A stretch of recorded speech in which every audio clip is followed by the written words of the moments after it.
And he said again, I am Joseph, your brother, whom you sold into slavery. Now, verse 5 to me is beyond reason. This is alien talk. This is not what a normal person would say. If you want to know why God recorded his story in the Bible and not his brother's story and not somebody else's story, it's because this guy in verse 5 sets himself apart from everybody. He is on the high ground, people. This is a high ground kind of guy. He gets it. Here's what he said. But don't be upset and don't be angry with yourselves for selling me into this place. It was God. What? What did you say? Who?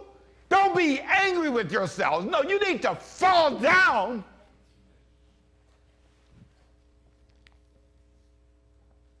Man.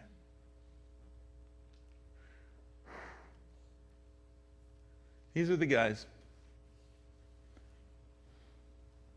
These were the guys who were blinded. These were the guys who were standing in the middle of a prophetic moment earlier. When and they didn't even know where they were.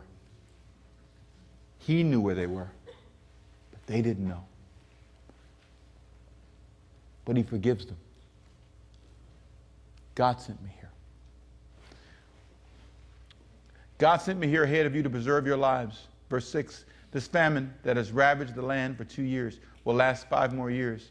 And there will be neither plowing nor harvesting. Verse 7, God has sent me ahead of you to keep you and your families alive and to preserve many survivors. So it was God who sent me here, not you. And he's the one who made me an advisor to Pharaoh. He did this for me. Now, I want to tell you something, my friend. You want to be impressed with somebody?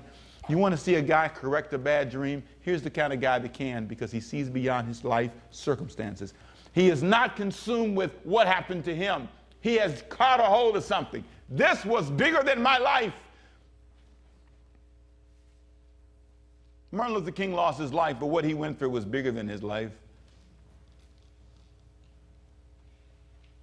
The people who died to free the slave in the Civil War was bigger than their lives. Believe me, it was. The fighting for freedom for women, the women who lost their lives for the right for women to vote, that was bigger than their lives. Don't you understand that some things are bigger than your life? Bigger than what you went through, bigger than your circumstance, bigger than your trouble, bigger than you, that somehow it's all about you, that I was denied. Joseph says, forget what happened to me. It was bigger than me. God sent me here ahead of you to save you, because all 70 of you would have died.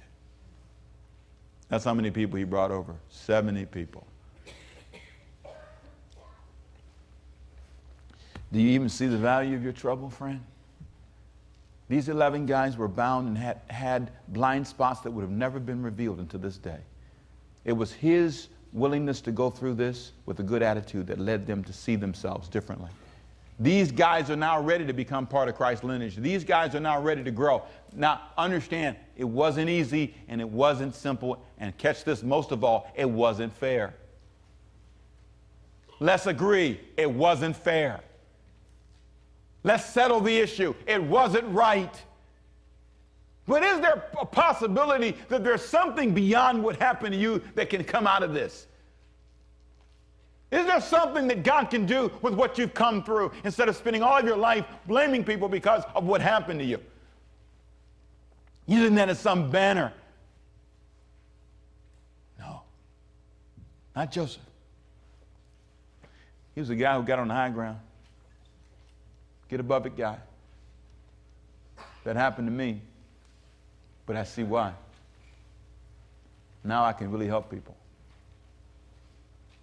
I can save the whole family.